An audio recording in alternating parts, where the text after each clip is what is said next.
ભાઈ સૌથી પહેલા તો તમે આ વિડીયો જુઓ, ત્યાર પછી આપણે વિડીયોમાં આગળ ચર્ચા કરશું, પણ વિડીયોમાં છેલ્લે સુધી જોડાયેલા રહેજો અને વિડીયો વધુમાં વધુ શેર કરજો. દરેક લોકો સુધી પહોંચવો પડે આ વિડીયો પર તમે નજર નાખો.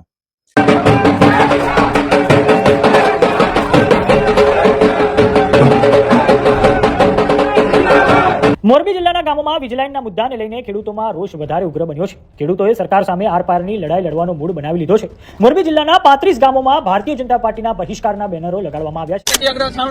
સાવણી વતી ખાખરેચી ગામના ભાજપને જ્યાં લગીને ખેડૂતોની માંગ સ્વીકારવામાં નહીં આવે ત્યાં લગીને અમે ખાખરેચી ગામ વતી ભાજપનો બહિષ્કાર કરીએ છીએ. જય જવાન, જય કિસાન, જય જવાન, જય કિસાન. હવે આ લોકોએ આ ઢોલ ટીપવાનું ચાલુ કર્યું છે કે ભાઈ મોરબીના 35 ગામમાં અમે 2027 ની ચૂંટણીમાં ભારતીય જનતા પાર્ટી વાળાને ઘૂસવા નહીં દઈએ અને કોઈ મત માંગવા માટે આવવું નહીં. અત્યારે તમે ઢોલ ટીપો છો, તમારી વરાળ કાઢો છો, તમારી વેદના કાઢો છો, પણ અમને તમારી પર દયા આવે છે. क्या बात कर रहे हैं? દયા શું કામ આવે છે કે જ્યારે ચૂંટણી નજીક આવશે ને ત્યારે તમને આ ભાજપના નેતાઓ 2-5 સારી વાતો કરશે ને એટલે તમે બરફની ઘોડે ઓગળી જાઓ અને તમને આમ ડોલમાં ટબે ટબે ભરવા પડશે, એવા ઓગળી જાઓ. ક્યાંક સાહેબ આવશે, 2 હાથ આમ કરશે, 2 આંગળી, ત્યાં તમે મોદી મોદી મોદી મોદી કરવા મળશો. અત્યારે તમારી વેદના ઠાલવો છો, પણ હજી 2027 ની ચૂંટણીને ઘણી બધી વાર છે. ત્યાં તો તમે ઢીલા થઈ જાઓ, હા ઢીલા લબ્બર જેવા પડી જાઓ. અમને ખબર છે, કારણ કે ગુજરાતની અંદર ખેડૂતોની અંદર એકતા છે જ નહીં. ये बड़ी अच्छी बात कही आप. અમને કહેતા દુઃખ થાય છે, પણ ગુજરાતના ખેડૂતોની અંદર એકતા છે જ નહીં. એટલે તો આ 30 વર્ષથી રાજ કરે છે. નતર મજાલ છે સૌરાષ્ટ્રમાં ભાજપ જેવા ભ્રષ્ટાચારીઓની સરકાર હોય, પણ અત્યારે તમે ઢોલ ટીપો, નગાડા ટીપો, ગમે ટીપો, હત્યામાં સાહેબ આવીને ખાલી આમ કરશે ને ત્યાં મોદી મોદી મોદી કરવા મળશો.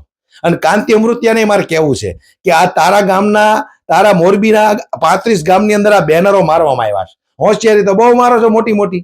ભાજપની સરકારમાં અમે આમ કર્યું, ફલાણું કર્યું, ઢીકડું કર્યું. આ કેમ બેનરો મારવા પડ્યા? ખેડૂતોની કઈક વેદના સમજો, માણાના પેટના થાવ. તમે 30 વર્ષથી ગુજરાતમાં રાજ કરો, શરમ જેવું છે કે નહીં? આ જગતનો તાત છે, એનું કાસળ કાઢી નાખ્યું. અને એ લોકોની મોટામાં મોટી ભૂલ એક જ છે કે એ લોકોની અંદર એકતા નથી, એટલે આ લોકો રાજ કરે છે. અભણ અંગૂઠા છાપ જેવા મંત્રીઓ, સંત્રીઓ, જેને ખેતીવાડી વિશે કઈ નોલેજ નથી, એવા લોકો રાજ કરે. બોલો, बात तो सही है. એવા લોકો મંત્રી થઈને બેઠા છે. આપણને તો સારી નવાઈ લાગે યાર. હવે અત્યારે આવડા ઢોલ ટીપે, નગાડા ટીપે, ગમે એ ટીપો, હત્યામાં આવશે ને સાહેબ આમ કરશે ખાલી, ત્યાં બધા બરફ ઘોડે ઓગળી જાઓ અને ટબે ટબે તમને ડોલમાં ભરવા પડશે.